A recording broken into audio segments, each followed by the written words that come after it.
Hello friends, आज मैं आपके लिए सामने लेके आ रहा हूँ एजर्सन और रीज़न के एक इम्पॉर्टेंट टॉपिक। क्लास 12 के जो एग्ज़ामिनेशन होने वाले हैं तो उसमें एजर्सन और रीजनिंग पूछी जाएगी। तो हम क्या कर रहे हैं, उस टॉपिक को सॉल्व करने जा रहे हैं। तो जैसे कि हम बात करते हैं किसकी, चैप्टर 1 के बारे में आज बात करेंगे। तो चैप्टर 1 में देखो, हमारी जो एजर्सन रीजनिंग है वो किससे रिलेटेड होगी? चार्ज से रिलेटेड होगी, फील्ड से रिलेटेड होगी, गॉस सरफेस से रिलेटेड होगी। ठीक है, तो अभी हम इस वाली वीडियो में मैक्सिमम कोशिश करेंगे मैक्सिमम हमारे एजर्सन और रीजनिंग हो। ठीक है, तो पहला जो क्वेश्चन है हमारा, तो पहला क्वेश्चन हमारे पास क्या है देखो। तो एजर्सन इसका है, electrostatic field never form close loop. ठीक है, तो पहले आप बताओ कि एजर्सन सही है इसका। Electrostatic field line never form a close loop. सोचो, क्लोज लूप कौन बनाता है? क्लोज लूप बनाते हैं मैग्नेटिक फील्ड। क्या बनाते हैं? Magnetic field. पर जो इलेक्ट्रिक फील्ड होता है, देखो इलेक्ट्रिक फील्ड क्या होगा, इलेक्ट्रोस्टैटिक जो फील्ड होगा प्लस से माइनस में ओरिजिनेट होगा ना, प्लस क्यू चार्ज से माइनस क्यू तक होंगे ओरिजिनेट। तो ये क्या करें, देखो हमारे पास क्या करेंगे, तो हमारे पास जो अगर क्लोज लूप की बात आती है तो क्लोज लूप हमारे पास electric field line do not form close loop. सबसे पहले जो हमारी प्रॉपर्टीज़ थी, electric field line never form close loop. ठीक है, तो जहाँ पे प्लस क्यू और माइनस क्यू, अब जो क्लोज लूप फॉर्म करता है तो सिंगल चार्ज की वजह से होता है या सिंगल सोर्स की वजह से होता है। जैसे हमारे पास क्या होता है, करंट की वजह से लूप फॉर्म हो रहा है, यानी मैग्नेटिक लूप फॉर्म होता है। तो वो किसकी वजह से हुआ? सिंगल जो कंस्टिट्यूएंट होगा उसके वजह से होगा। पर जो हमारे पास इलेक्ट्रिक फील्ड लाइन होती है वो प्लस और माइनस क्यू से फॉर्म होती है, यानी कि हमारे पास क्या, टू सिस्टम ऑफ चार्जेस हैं। तो इसलिए वो क्या नहीं करती, क्लोज लूप फॉर्म नहीं करती। क्लोज लूप सिर्फ फॉर्म करती मैग्नेटिक लूप। तो यानी कि इस पर लिखा हुआ electrostatic field line never form a close loop. हाँ सही है, कभी भी फॉर्म नहीं करती। तो एजर्सन इज राइट। ठीक है, एजर्सन क्या है इसका, राइट है। अब दूसरा है, electrostatic field is a conservative field.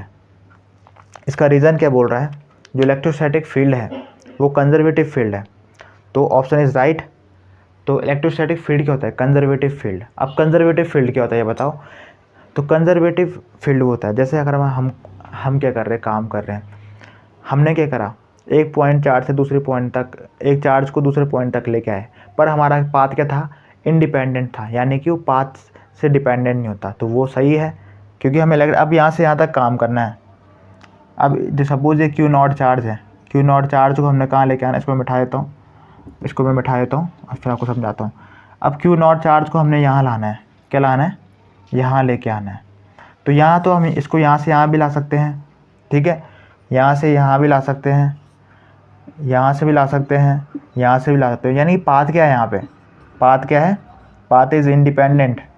Path अगर इंडिपेंडेंट होगा तो क्या होगा, फोर्स इज कंजर्वेटिव। ठीक है, इलेक्ट्रोस्टैटिक फील्ड क्या हो जाएगा, कंजर्वेटिव। तो यानी कि ये भी सही है, समझ गए। पर ये देखो, क्या इसका करेक्ट रीज़न है, जो एजर्सन का ये करेक्ट रीज़न है। देखो एजर्सन सही है, रीज़न भी सही है। क्या एजर्सन का जो रीज़न दिया गया वो सही है? नहीं, वो अलग है। क्योंकि ऊपर वाले में क्या बात हो रही थी, क्लोज लूप के बात हो रही थी, और यहाँ कंजर्वेटिव फील्ड के बारे में बात हो रही थी। तो यानी कि not a correct explanation of, reason is not a correct explanation of एजर्सन। ठीक है, तो हम लिख सकते हैं reason is not correct explanation of एजर्सन। ठीक है, समझ में आ गया। तो देखो हमारे पास ऑप्शन मैंने यहाँ पे लिखे हुए, तो इस पर लिखा हुआ ऐसे ऑप्शन आएंगे, both A and R true, मतलब दोनों ही सही है। ठीक है, ये भी सही बोल रहा है। R is a correct explanation of A, जो रीज़न है करेक्ट एक्सप्लेनेशन ऑफ ए है, यानी कि नहीं है। तो ये ऑप्शन तो हो नहीं सकता, क्योंकि हमारे पास क्या जो रीज़न है वो करेक्ट एक्सप्लेनेशन नहीं है एजर्सन का। बी में देखो, both A and R true, सही है, both A and R true. R is not a correct explanation of A, तो R is not a correct explanation of A, reason is not a correct explanation of A. तो यानी कि जो हमारा option होगा वो ऑप्शन हमारा B होगा। ठीक है, ये समझ में आएगा। ठीक है, तो अब देखो इसको जो एजर्सन रीजनिंग है इसमें क्या करना पड़ेगा, आपको बेसिक से पढ़ना पड़ेगा। ठीक है, और आपकी रीजनिंग बहुत ही आसान होगी, एजर्सन आसान होगा। अब देखो अगला क्वेश्चन, अगला क्वेश्चन हमारे पास क्या है, अगला क्वेश्चन हमारे पास क्या है, क्वांटाइजेशन ऑफ चार्ज से है। तो क्वांटाइजेशन ऑफ चार्ज में इसमें क्या बोला गया है, the quantization effect of charge can be observe only at microscopic level. तो जो क्वांटाइजेशन ऑफ चार्ज होंगे, इलेक्ट्रॉन और प्रोटॉन होंगे, वो किस में होंगे, माइक्रोस्कोपिक लेवल में तो होंगे। बहुत छोटे छोटे पार्टिकल हैं, साइज़ बहुत छोटा है, तो यानी कि किससे हम माइक्रोस्कोपिक लेवल में ही कर सकते हैं, हम उनको किस में कर सकते हैं, माइक्रोस्कोपिक लेवल में। इलेक्ट्रॉन माइक्रोस्कोप देखा है तो यूज़ किया होगा या नहीं, पर माइक्रोस्कोपिक लेवल में इसको देखा जाता है, यानी कि इसका एजर्सन क्या है, करेक्ट है। अब क्या है, because the step size of electric charge is very small. अब इलेक्ट्रिक चार्ज का जो साइज़ होता है वो बहुत स्मॉल होता है, यानी कि माइक्रोस्कोपिक लेवल के बराबर। तो इन्होंने बोल दिया माइक्रोस्कोपिक है और वेरी स्मॉल इन साइज़ है, तो यानी कि जो एजर्सन है वो भी राइट है और रीज़न भी क्या है, राइट है। समझ गए। तो यानी कि माइक्रोस्कोपिक की बात की गई और स्मॉल इसमें क्या बता रहा है, ये स्मॉल साइज़ होता है, इसलिए क्या होता है, इसको हम माइक्रोस्कोप से देखते हैं। तो यानी रीज़न क्या है, करेक्ट एक्सप्लेनेशन ऑफ एजर्सन है। क्या है, reason is a correct explanation of एजर्सन, यानी कि हमारे पास एजर्सन भी सही था और हमारे पास क्या था, रीज़न भी सही था, और reason is a correct explanation of एजर्सन। तो हमारे पास कौन सा ऑप्शन होगा, तो देखो इसमें भी क्या होगा, हमारे पास ये मिठा के हम इसको ए कर देंगे, क्योंकि हमारे पास क्या है, both A and R true and R is the correct explanation of A. तो यानी कि बहुत आसान बात हुई थी, माइक्रोस्कोपिक लेवल के बारे में ही बात हुई थी और उसको स्मॉल साइज़ के बारे में रीज़न दे दिया था उसका, तो ये थोड़ा इजी क्वेश्चन बन गया। अब अगला क्वेश्चन देखो, हमारे पास अगला क्वेश्चन क्या है, हमारे पास अगला क्वेश्चन है, एजर्सन इसका है दे रखा हमें, coulomb law in electrostatic hold for 2 point charges. क्या कूलाम लॉ 2 पॉइंट चार्जेस के लिए होते हैं, ठीक है।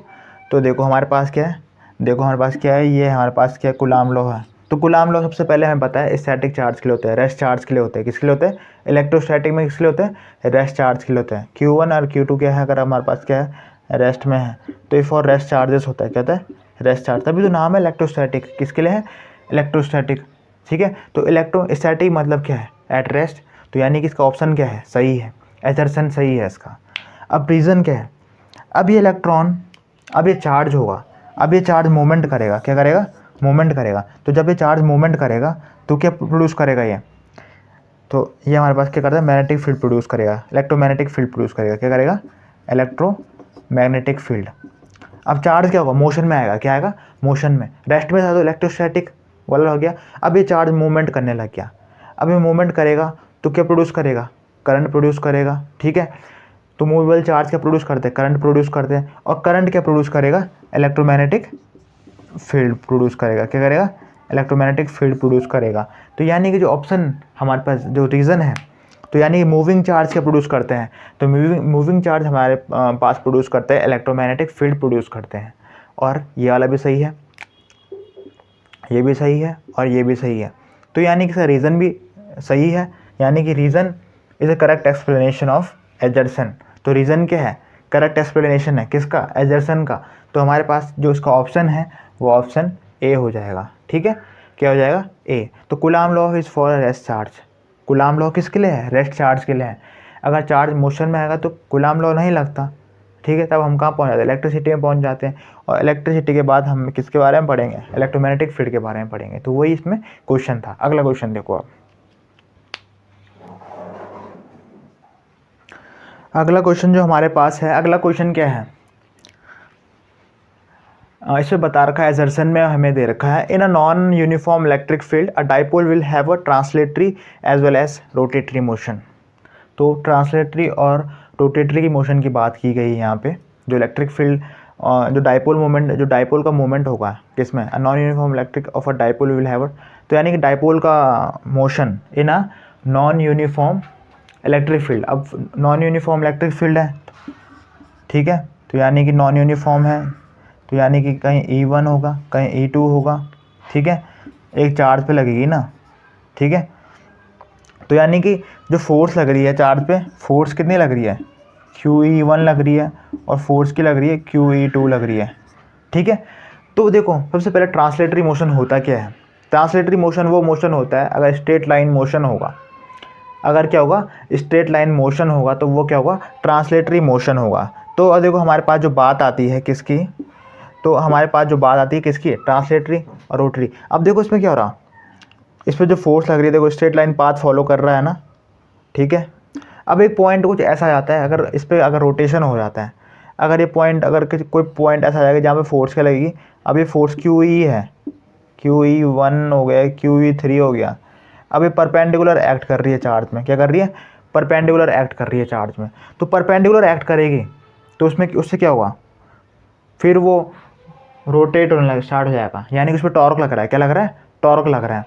तो उसमें अगर फोर्स लगेगी तो एक पोजीशन ऐसी भी होगी जिससे क्या लगेगा, टॉर्क लगेगा, और टॉर्क क्या प्रोड्यूस करता है, रोटेटरी मोशन प्रोड्यूस करता है। तो यानी कि हमारा क्या है, एजर्सेंस क्या है, जो एजर्सन है ये एजर्सन है वो सही है, यानी कि ट्रांसलेशन भी हो रहा है और क्या हो रहा है, रोटेटरी भी हो रहा है। क्योंकि एक पॉइंट ऐसा आएगा कि देखो जैसे सपोज हमारे पास ये ट्रांसलेटरी लग रही है चार्ज पे, तो एक 90 डिग्री में लगेगी, देखो फोर्स क्या लग रही है 90 में लग रही है, क्या लग रही है 90 में।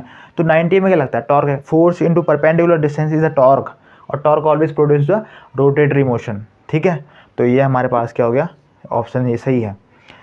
इन a non uniform electric field dipole experience a force as well as a torque, ये बता दें मैंने आपको, ये भी सही हो गया। देखो डाइपोल क्या एक्सपीरियंस करता है, फोर्स भी एक्सपीरियंस करेगा, QE1।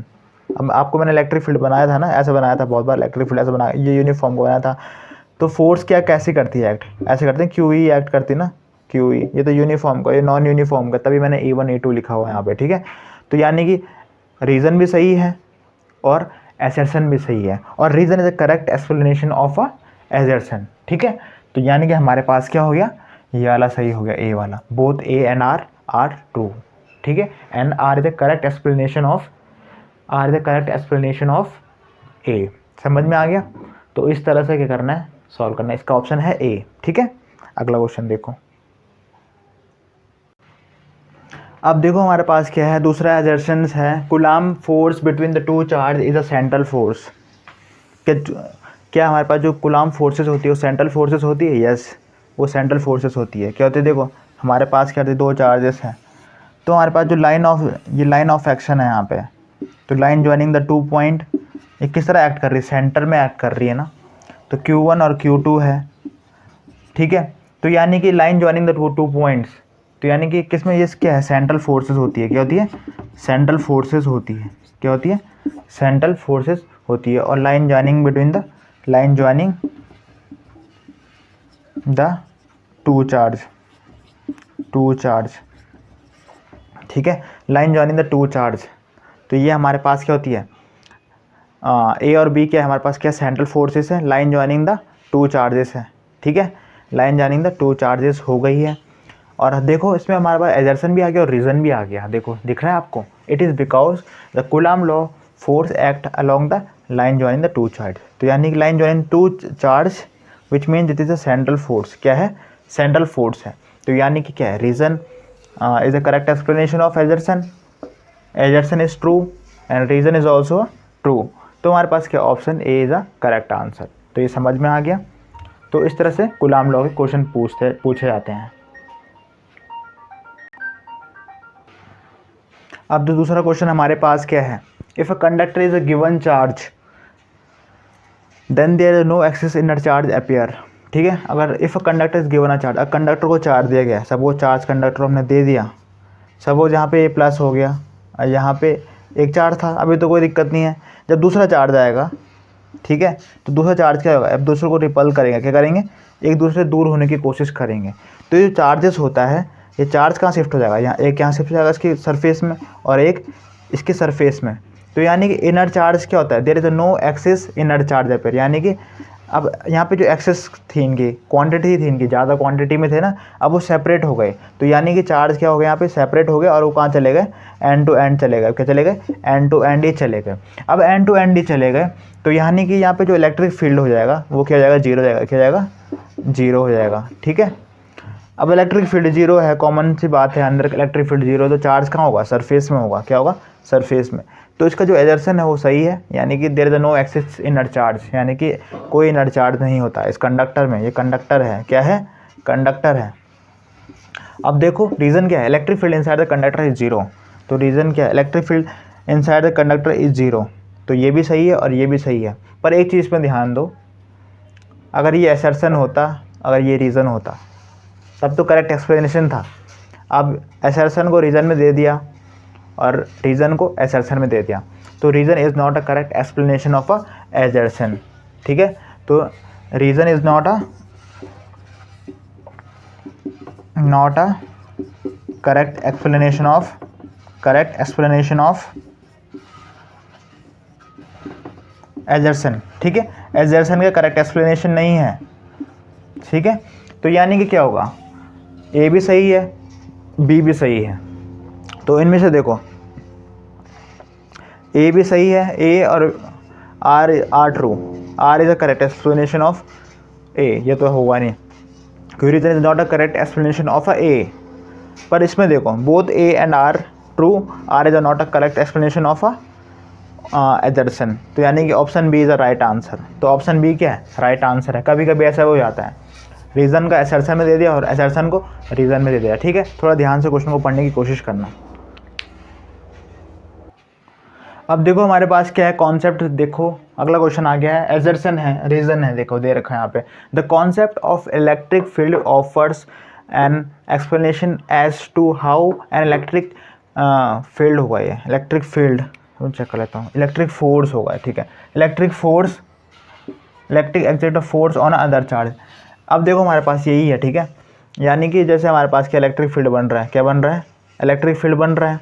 तो ठीक है, अगर हमारे पास प्लस क्यू का इलेक्ट्रिक फील्ड है, अगर इसके अंदर कोई चार्ज आना चाहता है, कोई चार्ज आ गया, तो यानी कि अब एक जो क्यू वाला चार्ज है वो किस पे वो लगाएगा, फोर्स लगाएगा, किस पे, दूसरे चार्ज पे लगाएगा। जो क्यू फील्ड, जो यानी कि यहाँ पे चार्ज है प्लस क्यू चार्ज, वो क्या करेगा, दूसरे चार्ज पे फोर्स लगाएगा। दूसरे चार्ज पे फोर्स लगाएगा तो वो एक्सपीरियंस करेगा फोर्स, क्या करेगा, एक्सपीरियंस। तो वही assertion देगा। The concept of electric field offer an explanation as to how much an electric exact force on a electric field exact हो गया। इलेक्ट्रिक फील्ड भी लिख दो या सिंपल से इलेक्ट्रिक चार्ज भी लिख दो। ठीक है, ऑन देता है, तो एक चार्ज क्या करता है, दूसरे चार्ज पे फोर्स लगाता है, किसके थ्रू, इलेक्ट्रिक फील्ड के थ्रू। तो यानी कि assertion हमारा क्या है, सही है। Electric field modifies the space around it by producing electric field. अब इलेक्ट्रिक जो चार्ज होगा वो करेगा, स्पेस मॉडिफाई करेगा ना, अपना अराउंड स्पेस बनाएगा। When some other charge brought it, कोई चार्ज को अगर ब्रॉट किया गया, इसके पास चार्ज को ले गया, इस एक्सपीरियंस ऑफ फोर्स, यानी कि मैंने ऊपर ही बता दिया। तो यानी कि ए भी सही है और बी भी सही है। तो एक चार्ज दूसरे फोर्स लगाता है और एक क्या करता है, मॉडिफाई करता है इस तरह से फील्ड, एक चार्ज ऐसा मॉडिफाई करता है फील्ड ताकि दूसरे चार्ज पे फोर्स लगा सके। तो यानी कि assertion A and assertion B, assertion A वाला assertion और रीज़न क्या है, सही है, और reason is the correct explanation of a assertion। समझ में आ गया। ठीक है, किस तरह से करना है ये समझ में आ गया। एक क्यू चार्ज है, क्यू चार्ज क्या करेगा, दूसरे जिस पर फोर्स लगाएगा, कॉमन सी बात है, तो यानी कि assertion सही हो गया। अब जो प्लस क्यू चार्ज होगा अपना फील्ड मॉडिफाई करेगा और इसके कारण वो क्या करेगा, एक क्यू नॉट क्या करेगा, चार्ज एक्सपीरियंस करेगा, किसकी वजह से, प्लस क्यू की वजह से। ठीक है, तो यानी कि assertion और क्या रीज़न क्या है, सही है। तो यानी कि हम इसको कर सकते हैं option A is our right answer. ठीक है, तो ये हमारी चल रही है assertion और रीज़न वाली सीरीज़। अब देखो हमारे पास दूसरा क्वेश्चन है, assertion है the coulomb force the dominating force in nature, और रीज़न है the coulomb force the weaker then a gravitational force. सबसे पहले जो डोमिनेटिंग फोर्स है नेचर में, तो डोमिनेटिंग फोर्स कौन सी नेचर में, डैट इज़ ग्रेविटेशनल फोर्स। पूरी यूनिवर्स में लग रही है फोर्स, सबसे ज़्यादा डोमिनेट कर रही है। सबसे ज़्यादा डोमिनेटिंग सेक्टर कौन सा है, अर्थ की ग्रेविटी के बारे में बात करें, पूरी यूनिवर्स के बारे में बात करें, तो ग्रेविटेशनल फोर्स क्या है, यूनिवर्सल है। ठीक है, और ये हमारे पास है coulomb force is a dominating, तो यानी कि कूलम्ब फोर्स तो नहीं हो सकती डोमिनेटिंग। ठीक है, coulomb force is weaker then the gravitational force. अब कूलम्ब फोर्स है, कूलम्ब फोर्स क्या है, वीकर है बल्कि इससे, ग्रेविटेशनल फोर्स है। ठीक है, तो वो गलत है। Coulomb force is always greater than the gravitational force. इसकी वैल्यू कैलकुलेट करना, आप खुद करना इसको कैलकुलेट, तब देखना। कांस्टेंट तो दोनों को याद है ना, 6.67 10⁻11 न्यूटन मीटर स्क्वायर पर kg स्क्वायर। कूलम्ब का क्या था, 9 × 10⁻9। तो ग्रेविटेशनल कांस्टेंट, और इससे कांस्टेंट से पता चल रहा है ना, ये देखो 1/4 पाई एप्सिलॉन नॉट की वैल्यू क्या थी, इसकी माइनस में है और इसकी क्या है, प्लस में है, ठीक है, ये न्यूटन है। तो यानी कि हमारे पास कौन सी फोर्स विंडो में वो है, कूलाम फोर्स क्या है, ज़्यादा है, तो यानी ये भी गलत। तो दोनों गलत हो गए, तो हमारे पास क्या है, D is a correct answer, both are wrong. इसी तरह का एजर्सन और एमसीक्यू सीरीज़ चलती रहेगी, ठीक है। केस स्टडी के भी टॉपिक लेके आऊँगा। तो अगर आपको मेरी वीडियो पसंद आई तो आप मुझे कमेंट कर देना, मैं और बनाते रहूँगा, ठीक है। 50 से 70 तक का मेरा टारगेट है। अगर इस वीडियो में रिस्पॉन्स अच्छा आता है तो आगे भी कंटिन्यूस आपकी एजर्सन और एमसीक्यू की सीरीज़ आएगी और रीजनिंग आएगी। Thank you.